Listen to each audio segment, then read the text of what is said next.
Hello दोस्तों, स्वागत है आपका आपके प्यारे चैनल कॉन्सेप्ट ऑफ साइंस पर। मेरा नाम है निकेत और आज के इस वीडियो में अपनी रिवीजन सीरीज को कंटिन्यू रखते हुए हम रिवाइज करने वाले हैं chapter 4 magnetic effect of current को। तो वीडियो को बिना स्किप करे पूरा एंड तक देखिए। एट द एंड आपके सारे टॉपिक्स बहुत ही अच्छे से रिवाइज होने वाले हैं। साथ ही में अगर आपने प्रीवियस चैप्टर की रिवीजन वीडियोस नहीं देखी है तो उनका लिंक आपको डिस्क्रिप्शन बॉक्स में मिल जाएगा, उन्हें भी जरूर चेकआउट करें। तो चलिए बिना टाइम वेस्ट किए स्टार्ट करते हैं। मैग्नेटिक इफेक्ट ऑफ करंट, सबसे पहले हम इंट्रोडक्शन देखते हैं आखिर ये होता क्या है। तो एक साइंटिस्ट थे जिनका नाम था ओरस्टेड। तो इन्होंने क्या एक एक्सपेरिमेंट किया था जिसमें एक कंडक्टर के पास इन्होंने कंपास को रखा था। अब ये बेसिकली ये एक्सपेरिमेंट 4 स्टेप्स में हुआ था। सबसे पहले स्विच ऑफ है, यहां से बैटरी कनेक्ट नहीं है तो यहाँ पर कंपास में कोई डिफ्लेक्शन नहीं आ रहा था। फिर स्विच ऑन करी, जैसे ही करंट पास हुआ कंडक्टर से यहाँ पर कंपास में कुछ डिफ्लेक्शन आया। तो इससे क्या पता चला कि भाई यहाँ कुछ मैग्नेटिक फील्ड बन रही है इस कंडक्टर के कारण। अब स्विच बंद करी तो फिर ये डिफ्लेक्शन बंद हो गया। फिर हमने बैटरी के टर्मिनल्स को चेंज करा, मतलब ये माइनस ये प्लस, ठीक है।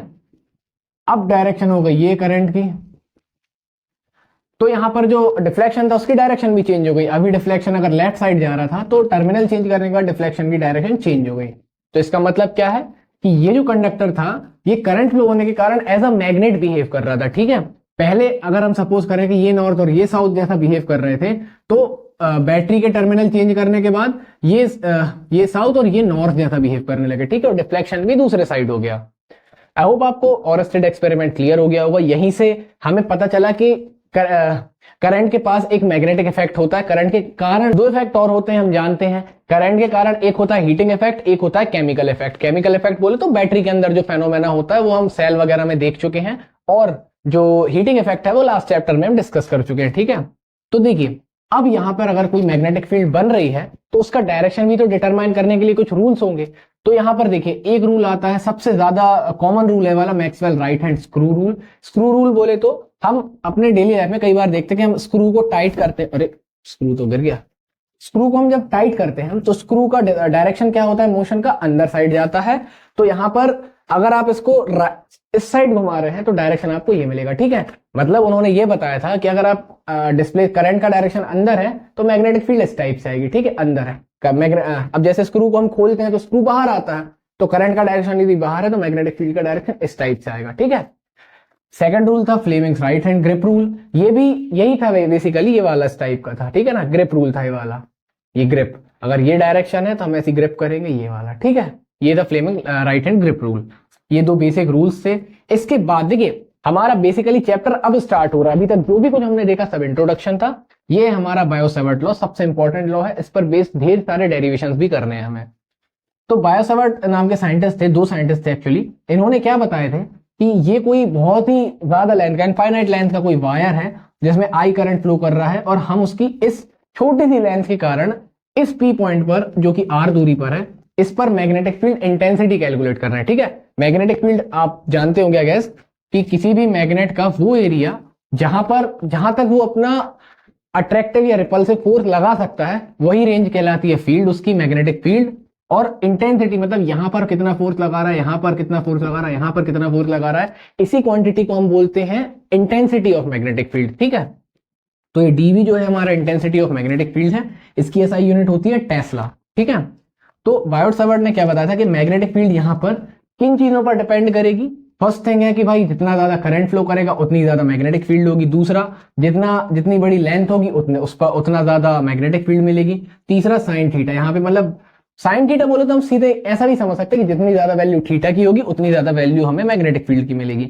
लेकिन दूरी जितनी ज्यादा होगी मैग्नेटिक फील्ड उतनी कम मिलेगी, या मैग्नेटिक फील्ड इंटेंसिटी उतनी कम मिलेगी। इन सबको कंबाइन करके लिख दिया हूं मैंने। आपको अगर एक्सप्लेन करने आता है तो आपको स्टेप बाय स्टेप बताना पड़ेगा कि ये डायरेक्टली प्रोपोर्शनल है आई के, एल के, फिर साइन थीटा के, फिर सबको कंबाइन करके लिखना है, ठीक है। प्रोपोर्शनलिटी का साइन हटा तो कॉन्स्टेंट आया μ0/4π। यहाँ पर μ0 क्या है, एब्सोल्यूट परमिएबिलिटी। अपने फर्स्ट चैप्टर इलेक्ट्रोस्टैटिक्स में हम पढ़ते थे परमिटिविटी, ठीक है ना, एप्सिलॉन नॉट जो होता था, यहाँ पर परमिएबिलिटी है μ0 से। इसकी वैल्यू क्या होती है 4π × 10⁻⁷ टेस्ला मीटर पर एम्पियर। यहां से आप इस फॉर्मूले से यूनिट निकाल सकते हैं, ठीक है। ये तो हो गया बायो-सैवर्ट लॉ। अब इसका वेक्टर फॉर्म पूछा जाता है अक्सर एग्जाम में, तो हमें कुछ नहीं करना है, r/r का मल्टीप्लाई करना है, r मतलब डिस्टेंस का। अब देखिए ऊपर भी r आ गया, dl और r हमारे 2 टर्म्स हो चुके हैं।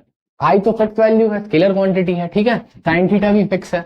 तो यहां पर देखिए डीएल और आर जो कि वेक्टर क्वांटिटीज हैं, इन्हें हम क्रॉस प्रोडक्ट के फॉर्म में लिख सकते हैं, जैसे ए क्रॉस बी या ए बी साइन थीटा को हम ए क्रॉस बी लिख देते हैं, वैसा d l vector cross r vector, नीचे हो गया आर क्यूब। तो ये आ गई हमारी magnetic field intensity bye Savart law का वेक्टर फॉर्म, ठीक है। अब देखिए, अब इसके कुछ एप्लीकेशन शुरू हो रहे हैं, जैसे कि एक सर्कुलर कॉइल में यदि करंट फ्लो हो रहा है तो आपको बताना उसके सेंटर पर मैग्नेटिक फील्ड इंटेंसिटी कितनी होगी। इस पूरी कॉइल में करंट है, ठीक है ना। अब देखिए इसका डेरिवेशन आपको दिख रहा होगा स्क्रीन पर, हैंड रिटन नोट्स हैं, तो उसका हमें प्रूफ क्या मिलता है, dv is equal to mu 0 I upon 2r, ठीक है ना। अब ये तो हो गई बात एक टर्न की। अगर इसमें खूब सारे नंबर ऑफ टर्न्स, जैसे वायर आया और खूब सारे नंबर ऑफ टर्न्स और फिर बाहर जा रहा है, तो यहाँ पर जो मैग्नेटिक फील्ड इंटेंसिटी मिलेगी उतने ही नंबर ऑफ टर्न्स, मतलब मल्टीप्लाई हो जाएंगे, सिंपल, ठीक है ना। एक टर्न के लिए इतनी है, 100 टर्न्स के लिए 100 का मल्टीप्लाई कर देंगे, सिंपल। तो आई होप आपको एक चीज तो समझ में आ गई होगी यहाँ पर कि मैग्नेटिक फील्ड जो बन रही है ये किस चीज के कारण बन रही है, करंट फ्लो होने के कारण। करंट फ्लो होने का मतलब क्या है कि चार्जेस एक जगह से दूसरी जगह ट्रेवल कर रहे हैं। इलेक्ट्रोस्टैटिक्स चैप्टर में हमने पढ़ा था कि रखा हुआ यदि कोई चार्ज है तो वो इलेक्ट्रिक फील्ड बनाता है, और यदि चार्ज मूव करता है तो वो मैग्नेटिक फील्ड बनाता है। अब यहाँ पर चार्ज है और वो मूव भी कर रहा है, मतलब इलेक्ट्रिक फील्ड तो बनेगी, वो मूव करे चाहे रुका रहे, लेकिन जब वो मूव करेगा तो मैग्नेटिक फील्ड भी बनाएगा, ठीक है। तो यहां पर बेसिकली क्या हो रहा है कि इलेक्ट्रिक फील्ड और मैग्नेटिक फील्ड दोनों बनती है जब चार्ज मोशन करता है, ठीक है। अब देखिए दूसरा एप्लीकेशन है magnetic field due to axis of circular loop, ठीक है। सर्कुलर लूप का आपको डायग्राम वहां दिख रहा है, मैं बना नहीं रहा हूं, ठीक है। तो इस डायग्राम में आपको क्या करना है, पी पॉइंट पर मैग्नेटिक फील्ड इंटेंसिटी निकालना है इस सर्कुलर लूप की एक्सेस के कारण, ठीक है। ध्यान रखिएगा ये जो लूप है ना हमारा, ये एग्जाम्पल के लिए जो सर्कल लिया है हमने वो इस टाइप का नहीं है, एग्जाम्पल के लिए मैं आपको बताता हूं, सॉरी, एग्जाम्पल मैं आपको बताता हूं।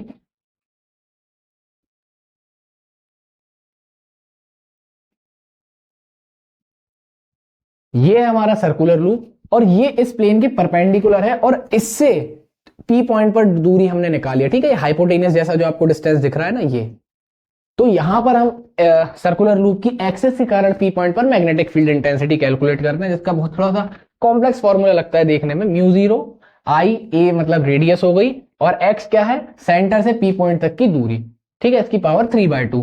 तो ये आता है हमारा एक्सेस के कारण मैग्नेटिक फील्ड इंटेंसिटी। बहुत ही इंपॉर्टेंट डेरिवेशन है, इसको जरूर पढ़ें, आपको इस पर एक सेपरेट वीडियो बहुत जल्दी मिल जाएगा आपको, ठीक है।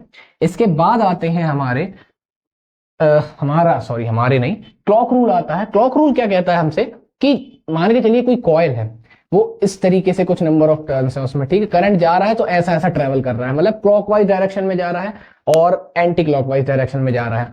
तो हमने यहां पर देखा था कि जब करंट ट्रेवल कर रहा है तो वो मैग्नेट बन रहा है, ठीक है। अब मैग्नेट है तो जाहिर सी बात है कोई ना कोई पोल्स तो होंगे उसके पास, यहाँ नॉर्थ होगा या साउथ होगा। तो ये इसी रूल से हमें पता चलता है कि मैग्नेट में नॉर्थ पोल बन रहा है या साउथ पोल बन रहा है। एग्जाम्पल के लिए देखिए, अभी हम बात कर रहे हैं सोलेनॉइड की। सोलेनॉइड क्या होता है, किसी भी इंसुलेटेड बॉडी पर हम वायरिंग कर देते हैं, या फिर ये अगर कंडक्टिंग बॉडी है तो इस पर हम इंसुलेटेड वायर को हेलिकल लूप के फॉर्म में लपेट देते हैं। तो यहां पर देखिए अगर ये क्लॉकवाइज लपटा हुआ है, क्लॉकवाइज अगर ये हम फोल्ड करें इसको, तो यहां पर देखिए हमेशा ही इस रूल में क्या बताया है कि अगर करंट की डायरेक्शन क्लॉकवाइज है, इस टाइप का डायरेक्शन अगर बन रहा है, तो वो pole as a south pole behave करेगा, ठीक है। तो यहां से अगर क्लॉकवाइज करंट एंटर हो रहा है, जैसे आपके साइड से देखा जाए तो अगर करंट इस टाइप से एंटर हो रहा है तो ये पॉइंट साउथ पोल के जैसा बिहेव करेगा, जैसा कि यहां पर है। नॉर्थ पोल जहां से आउट हो रहा है करंट, वो नॉर्थ पोल जैसा बिहेव करेगा, ठीक है। तो क्लॉक रूल भी हमें समझ में आ गया है, और सोलेनॉइड भी हमें समझ में आ गया कि सोलेनॉइड क्या होता है, एक सिस्टम होता है, एक अरेंजमेंट होता है जो कि एज अ मैग्नेट बिहेव करने लगता है जब उसमें से करंट पास होता है, ठीक है। मैग्नेटिक फील्ड इतनी ज्यादा बन जाती है कि हमें कंपास में डिफ्लेक्शन मिलने लगता है और ये एज अ मैग्नेट बिहेव करने लगता है। बस यहाँ पर कुछ कंडीशंस होती हैं कि भाई जो वायर की जो डायमीटर है ना, उसके कंपैरिजन में जो लेंथ है वो बहुत ज्यादा होनी चाहिए, बहुत ही ज्यादा होनी चाहिए, ठीक है ना। तो यहां से हमें दो फॉर्मूले देखने हैं, वैसे तो इसका डिटेल्ड पोर्शन रिड्यूस हो चुका है सिलेबस में से। तो हमें जो फॉर्मूला मिलता है एट दी कॉर्नर्स, वो मिलता है म्यू 0 ni अपॉन 2 और म्यू 0 ni, मतलब कॉर्नर वाले का डबल यदि कर रहे हैं हम, तो हमें मिल जाती है magnetic field intensity at the centre of at the centre of solenoid, ठीक है।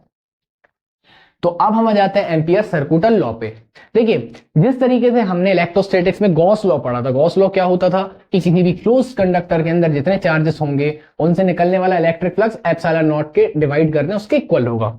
वैसे ही यहां पर क्या बताया जाता है हमें कि किसी भी क्लोज कंडक्टर में जो मैग्नेटिक फील्ड इंटेंसिटी है स्मॉल लेंथ कंपोनेंट के कारण, मतलब इंटीग्रेट करें तो हमें टोटल लेंथ के कारण मिल जाएगी, ये होती है mu zero times of current enclosed in the circuit. ठीक है, जितना करंट फ्लो हो रहा होगा उसके म्यू जीरो टाइम्स। बिल्कुल बिल्कुल ही सिंपल हमारा गॉस लॉ जैसा होता है। यहाँ पर भी जो कंडीशन, जैसे वहां पर हम गॉसियन सरफेस लेते थे, यहाँ पर हम इसे एम्पियर्स सरफेस बोल सकते हैं, एम्पियर्स लूप बोल सकते हैं। ठीक है, ये भी क्लोज होना बहुत ज्यादा जरूरी है। ये होता है इसका लॉ, इसका फॉर्मूला। अब इसके बाद देखिए, अब जैसे हम मान के चलें कि भाई कोई मैग्नेटिक फील्ड है, जैसे मान के चलें हम ये है, यही हमारी मैग्नेटिक फील्ड है। ठीक है, इस पॉइंट पर यदि हम एक वायर दूसरे वायर को रखते हैं जिसमें से चार्जेस फ्लो कर रहे हैं, तो उन चार्जेस पर कोई फोर्स लगेगा, क्योंकि भाई देखो ये भी मैग्नेट जैसा बिहेव कर रहा है, वो वायर फ्लो हो रहे हैं तो वो भी मैग्नेटिक फील्ड बना रहे हैं। तो या तो दो मैग्नेट्स आपस में एक दूसरे को रिपेल करते हैं या अट्रैक्ट करते हैं, मतलब कोई ना कोई फोर्स तो लगाएंगे ना एक दूसरे के ऊपर। तो वही फोर्स जो होता है उसे हम बोलते हैं एफ। और हम मतलब साइंटिफिक टर्म्स में से लॉरेंस फोर्स का नाम दिया गया है, जो कि जितना चार्ज फ्लो कर रहा है, जिस वेलोसिटी से फ्लो कर रहा है, और जो मैग्नेटिक फील्ड है वहां पर, जिस मैग्नेटिक फील्ड के अंदर ये फ्लो कर रहा है, इन तीनों के प्रोडक्ट, और साथ ही साइन थीटा, मतलब किस थीटा के साथ वो मूव कर रहा है, मतलब क्या एंगल बना रहा है वो। तो यहां से हमें फॉर्मूला मिल जाता है क्यू वी क्रॉस बी। ये है स्केलर फॉर्म, ये है वेक्टर फॉर्म। ठीक है ना। अब यहां पर ध्यान रखने वाली बात यह है कि वेलोसिटी की डायरेक्शन, मैग्नेटिक फील्ड की डायरेक्शन और फोर्स तीनों ही आपस में परपेंडिकुलर होते हैं, जिनमें फोर्स तो दोनों के ही परपेंडिकुलर हो जाएगा। हाँ ठीक है, तो ये था हमारा फर्स्ट सेक्शन। अभी चैप्टर खत्म नहीं हुआ, अभी बहुत सारा पोर्शन बाकी है इसका। तो चलिए अब इसके आगे के सेक्शन में हम देखते हैं आगे के कुछ इंपॉर्टेंट डेरिवेशंस एंड लॉस। तो देखिए, अभी जब हमने एम्पियर सर्कुलर लॉ देखा था तो वहां पर हमने एक डायग्राम बनाया था इस टाइप का। ठीक है, तो यहां पर मैंने ये जो डायरेक्शन है ना, इसको गलती से आई लिख दिया था, जबकि ये मैग्नेटिक फील्ड की डायरेक्शन है। यहीं पर हमारा डी एल एलिमेंट है और ये डायरेक्शन है करंट की। ठीक है, इसे हम राइट हैंड रूल से भी देख सकते हैं, राइट हैंड ग्रिप रूल से। ये अगर करंट है तो उसकी डायरेक्शन ऐसी बनेगी, मतलब ये अगर वायर है तो मैग्नेटिक फील्ड की डायरेक्शन इस टाइप से बनेगी। ठीक है ना। इस लूप के ऊपर हमारा एम्पियर सर्कुलर लॉ बेस्ड, जैसे एम्पियर लूप बोलते हैं, क्लोज सरफेस होती है। ठीक है ना, तो इसे आप करेक्ट कर लीजिएगा, लास्ट में गलत बन गया था। Left hand rule, Fleming left hand rule हमें क्या बताता है, यदि कोई करंट कैरिंग कंडक्टर किसी मैग्नेटिक फील्ड में रख दिया जाए तो उस पर एक फोर्स एक्ट करेगा। फोर्स की डायरेक्शन हम फ्लेमिंग के लेफ्ट हैंड रूल से डिटरमाइन कर सकते हैं, जो कि होगी परपेंडिकुलर। यदि इस उंगली को हम अलाइन करते हैं मैग्नेटिक फील्ड की डायरेक्शन में, ये परपेंडिकुलर हो जाए आउटसाइड, मिडिल फिंगर जो है ये हो जाए इलेक्ट्रिक करंट की डायरेक्शन। अगर ये दोनों डायरेक्शन में हमने अलाइन कर दिया तो हमें परपेंडिकुलर डायरेक्शन जो मिलेगी ना, वही होगी फोर्स की डायरेक्शन। ठीक है ना। तो ये हमें बेसिकली बताया था फ्लेमिंग्स लेफ्ट हैंड रूल ने। तीनों ही आपस में 90 डिग्री का एंगल बनाते हैं। अब देखिए, लॉरेंस फोर्स हमने क्या देखा था, क्यूवीबी साइन थीटा होता है। क्यूवीबी साइन थीटा में जैसे ये हम मान के चले कि ये हमारी मैग्नेटिक फील्ड है। ठीक है ना। अब जैसे चलते हैं कि जो वेलोसिटी की डायरेक्शन है वो ये है, तो हमारा यहाँ पे थीटा कितना बन रहा है, 0 डिग्री बन रहा है। 0 डिग्री मतलब मैग्नेटिक फील्ड भी उसी डायरेक्शन में और चार्ज वेलोसिटी से उसी डायरेक्शन में मूव कर रहा है। तो यहाँ पर थीटा की जगह 0 रखेंगे तो साइन 0 मिलेगा। साइन 0 मतलब फोर्स 0। ठीक है ना। तो सेम डायरेक्शन में होगा तो फोर्स 0 मिलेगा।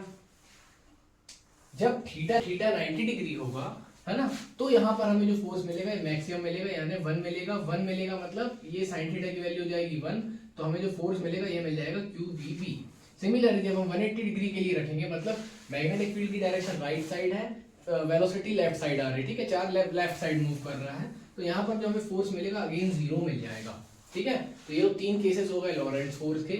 इसके बाद हम देखते हैं कि जो फोर्स लग रहा है हमारा किसी भी, जैसे कि मान लीजिए करंट इस डायरेक्शन में यदि मूव कर रहा है, तो इस पर इस कंडीशन में जो चार्जेस मूव कर रहे हैं इनके द्वारा जो फोर्स लगाया जाएगा, ठीक है ना, तो फोर्स की डायरेक्शन क्या होगी, इनवर्ट्स होगी। और यहाँ पर जो वर्क डन होगा, work done by the charges, वो कितना होगा, तो देखिए वर्क इज इक्वल टू होता है force into displacement, cos theta लगा दिया। थीटा कितना बन रहा है 90 डिग्री, 90 डिग्री कारण वर्क मिल जाएगा हमें 0।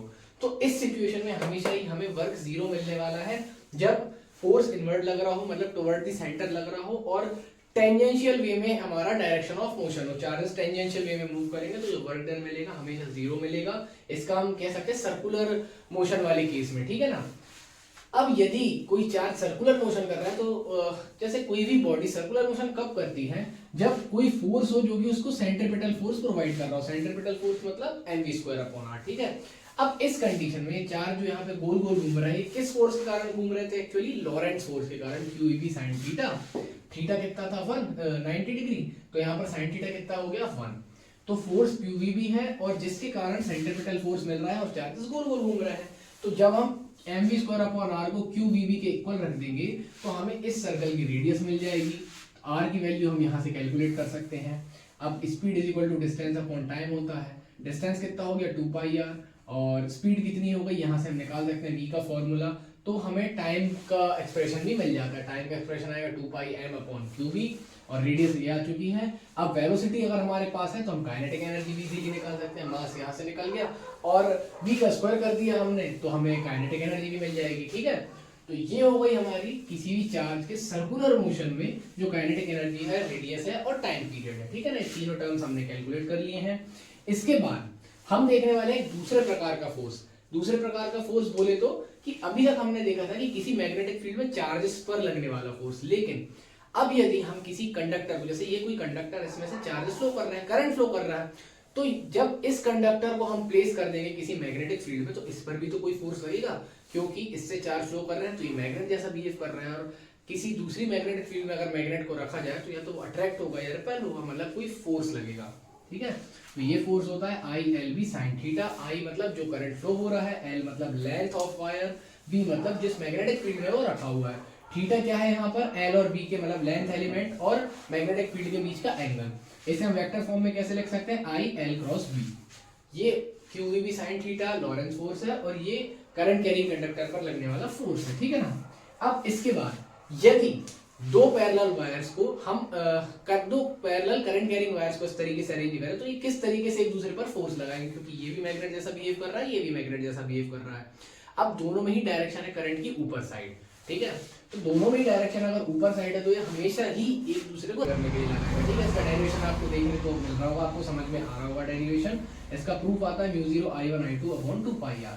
अगर करंट की वैल्यू सेम है तो दोनों इक्वल फोर्स लगाएंगे। ठीक है ना। अगर हम करंट की डायरेक्शन को अपोजिट कर रहे हैं, जैसे एक ऊपर जा रहा है एक नीचे आ रहा है, तो ये फोर्स। बाकी ये डेरिवेशन बहुत ही इंपॉर्टेंट है, इसका सेपरेट वीडियो आपको जरूर मिल जाएगा। अभी तो फिलहाल बनाया नहीं है मैंने, बहुत जल्दी बनाऊंगा। आपको बेल आइकन को यदि प्रेस कर लेते हैं आप तो आपको नोटिफिकेशन मिल जाएगा। ठीक है, इसके बाद देखिए अब हमें कुछ डिवाइसेस के बारे में देखना है। ये सारा हमारा मैग्नेटिक फील्ड वाला पोर्शन हो चुका है खत्म। अब देखिए गैल्वेनोमीटर के बारे में हम देखते हैं। गैल्वेनोमीटर क्या होता है, एक करंट मेजरिंग डिवाइस होता है जो कि हमें बहुत ही स्मॉल वैल्यू ऑफ करंट को मेजर करता है। बहुत ही कम रेजिस्टेंस होता है इसका और ये डिफ्लेक्शन देता है ना, हल्का सा करंट फ्लो हो तो डिफ्लेक्शन देके मतलब इशारा दे देता है कि भाई करंट फ्लो हो रहा है। और बहुत छोटे से छोटे मतलब बहुत सेंसिटिव होता है, छोटे से छोटे वैल्यू ऑफ करंट को डिटेक्ट कर लेता है। ठीक है ना। ये एक लो रेजिस्टेंस डिवाइस होता है, ज्यादा बड़ा अमाउंट ऑफ करंट पास होता है तो ये खराब हो सकता है। ठीक है ना। अब आता है शंट। शंट क्या है, एक प्रकार का रेजिस्टेंस वायर बोल सकते हैं हम, जिसका बहुत ही लो रेजिस्टेंस होता है और जो कि हमेशा ही गैल्वेनोमीटर के पैरेलल में कनेक्ट करा जाता है। यदि ये गैल्वेनोमीटर कनेक्ट है तो हमेशा इसके पैरेलल में अगर एक वायर लगा दिया जाए तो इसे हम शंट बोलेंगे। इसका काम क्या रहता है कि अगर बड़ी अमाउंट ऑफ करंट आ रहा है, जैसे मान लीजिए 100 एम्पियर करंट आ गया, गैल्वेनोमीटर की उतनी कैपेसिटी तो है नहीं, तो ये थोड़ा सा करंट 5-10 एम्पियर यहाँ से पास करा देगा, बाकी most of the value shunt से पास हो जाएगी। ठीक है ना। इसका रेजिस्टेंस बहुत ही लो होता है इसलिए तो इससे ज्यादा करंट फ्लो हो रहा है। ठीक है ना। तो ये भी लो रेजिस्टेंस डिवाइस होता है, ये भी लो रेजिस्टेंस डिवाइस होता है। अब आता है एमीटर। एमीटर भी एक लो रेजिस्टेंस डिवाइस होता है और इसे हमेशा ही हम सीरीज में कनेक्ट करते हैं। सीरीज में क्यों कनेक्ट करते हैं, ताकि जो भी करंट फ्लो हो रहा है वो उसको ये कैलकुलेट कर ले। सीरीज में क्या है, करंट डिस्ट्रीब्यूट तो होता नहीं है, तो जितना करंट आ रहा है उसको ये मेजर कर लेता है। अब वोल्टमीटर एक हाई रेजिस्टेंस डिवाइस होता है। हाई रेजिस्टेंस होने के कारण इसे हम सीरीज में नहीं लगा सकते, वरना ये पूरे करंट को खा जाएगा और मेजर कुछ होगा ही नहीं। ठीक है, तो हमेशा हम वोल्टमीटर को पैरेलली कनेक्ट करते हैं और ये हाई रेजिस्टेंस डिवाइस होता है। आपको दोनों के बीच में डिफरेंस दिख जाएंगे, ये दोनों के एमीटर एंड वोल्टमीटर का डिफरेंस बहुत ही ज्यादा इंपॉर्टेंट है। ठीक है, साथ ही में हम गैल्वेनोमीटर से एमीटर में कन्वर्ट कर सकते हैं और गैल्वेनोमीटर से वोल्टमीटर को भी बना सकते हैं। ठीक है ना। इनके लिए बस हमें करना क्या होता है कि गैल्वेनोमीटर से एमीटर को बनाने के लिए शंट वायर को पैरेलली कनेक्ट कर देना पड़ता है। ठीक है, पैरेलल यदि हम कनेक्ट करना है इस वायर को तो ये डिवाइस जो ये अरेंजमेंट है ये एमीटर जैसा बिहेव करेगा। और यदि गैल्वेनोमीटर में हम सीरीज में कोई हाई रेजिस्टेंस डिवाइस को कनेक्ट करते हैं तो ये जो है ये वोल्टमीटर जैसा बिहेव करेगा। ठीक है, तो आपको समझ में आ गया होगा। ये बन गया वोल्टमीटर और ये एग्जांपल के लिए ये है गैल्वेनोमीटर। और इसमें यदि हम एक लो रेजिस्टेंस वायर को कनेक्ट कर रहे हैं शंट को तो ये किस तरीके से बिहेव करेगा हमारा, ये बिहेव करेगा हमारा एमीटर के जैसा। ठीक है ना, एमीटर हो गया ये हमारा। आई होप ये सारी चीजें क्लियर हो गई होंगी, दोनों के बीच के डिफरेंसेस क्लियर हो गए होंगे। अब देखिए शंट के लिए जब हमने डेरिवेशन करना होता है पूरा इसी टाइप का, यही डायग्राम का डेरिवेशन है कि आई करंट आ रहा था, आई जी करंट गैल्वेनोमीटर से पास हो गया, आई माइनस आई जी यहाँ पर चला गया, ठीक है। तो इसी सिचुएशन को हम किरचॉफ्स लॉ से पूरा डेराइव करते हैं और हमें ये एक्सप्रेशन मिलता है शंट के लिए, ठीक है। तो यहाँ पर आर जी क्या है, रेजिस्टेंस ऑफ गैल्वेनोमीटर। तो आई होप ये सारी चीजें आपको क्लियर हो गई होंगी। अब हमें देखना है कि torque on a current carrying coil in magnetic field. अब हमने कोई कॉइल ली है, ठीक है ना, उससे यदि हम मैग्नेटिक फील्ड में रखते हैं तो कॉइल इस टाइप का मतलब एक एरिया होता है कॉइल का, उससे हम यदि मैग्नेटिक फील्ड में रखते हैं, एग्जांपल के लिए ये दो मैग्नेट हैं, इनके बीच में कुछ मैग्नेटिक फील्ड है, ठीक है। अब यहाँ पर एक एरिया हम ये प्लेट रखते हैं, मान के चलिए इसका कुछ एरिया है, तो इस पर एक फोर्स लगेगा, तो ये फोर्स क्या होगा, इसे गोल घुमाने की कोशिश करेगा। फोर्स बेसिकली फोर्स का मतलब नहीं, टॉर्क लगेगा जो कि इसको घुमाने का मतलब इस पे टर्निंग इफेक्ट लगाएगा, टर्निंग फोर्स जनरेट करेगा, ठीक है। तो ये गोल गोल घूमने लग जाता है और इसे ही हम बोलते हैं टॉर्क। तो ये मैग्नेटिक फील्ड के कारण जनरेट हो रहा है बेसिकली। तो यहाँ पर जो टॉर्क का फॉर्मूला आता है ये मैग्नेटिक फील्ड की टर्म्स में ही आएगा। यहाँ पर देखिए एन क्या है, नंबर ऑफ टर्न्स जो भी हमने उस पर वाइंडिंग करी हुई है, आई है जो करंट फ्लो हो रहा है, ए है एरिया उस प्लेट का या उस करंट कैरिंग कॉइल का, और साइन थीटा है यहाँ पर एरिया और मतलब एरिया वेक्टर और मैग्नेटिक फील्ड के बीच का एंगल। अब हम जानते हैं कि एन आई ए को हम एन आई ए जो होता है ये होता है magnetic movement. Magnetic dipole movement मतलब जैसे ये अगर मैग्नेट है इधर पे, ये इसकी डाइपोल स्ट्रेंथ पोल स्ट्रेंथ है एम, ठीक है ना, m1 m2 अगर हम बोल दें, तो इस केस में जो डाइपोल मूवमेंट आता है हमारा ये आता है m is equal to m into 2l बोले तो इसकी लेंथ, ठीक है। लेकिन जब हम करंट और मैग्नेटिक फील्ड के टर्म्स में मैग्नेटिक डाइपोल मूवमेंट निकालना चाहते हैं तो उस समय जो फॉर्मूला आता है वो NIA होता है, ठीक है ना। जैसे ये करंट है, ये इसके अराउंड मैग्नेटिक फील्ड बन रही है, तो यहाँ पर जो हमारा मैग्नेटिक डाइपोल मूवमेंट का मैग्नेटिक मूवमेंट का जो फॉर्मूला होगा वो होगा NIA, ठीक है। तो NIA की जगह हम ले सकते हैं, NIA की जगह हम ले लेंगे m मैग्नेटिक डाइपोल मूवमेंट, और ये भी है हमारी मैग्नेटिक फील्ड और साइन थीटा। अब ये सारी वेक्टर क्वांटिटीज हैं तो इसे हम वेक्टर फॉर्म में लिखेंगे, तो टॉर्क वेक्टर मतलब tau vector is equal to m vector cross b vector. तो ये हो गया हमारा torque on current carrying coil. अब हमें इस पर बेस्ड एक डिवाइस देखना है जिसे हम बोलते हैं गैल्वेनोमीटर या मूविंग कॉइल गैल्वेनोमीटर स्पेसिफिकली। तो चलिए अब हम मूविंग कॉइल गैल्वेनोमीटर को और रिवाइज कर लेते हैं जो कि इस वीडियो का लास्ट टॉपिक है, ठीक है। तो ये है हमारी वीडियो का final topic, moving coil galvanometer. Galvanometer के बारे में हम डिटेल में समझ चुके हैं, ठीक है ना। ये बहुत ही छोटी सी वैल्यू ऑफ करंट को मेजर करता है और डिफ्लेक्शन देता है, करंट किस साइड जा रहा है, ठीक है, इस साइड तो ऐसा डिफ्लेक्शन, नहीं तो ऐसा डिफ्लेक्शन, ठीक है ना।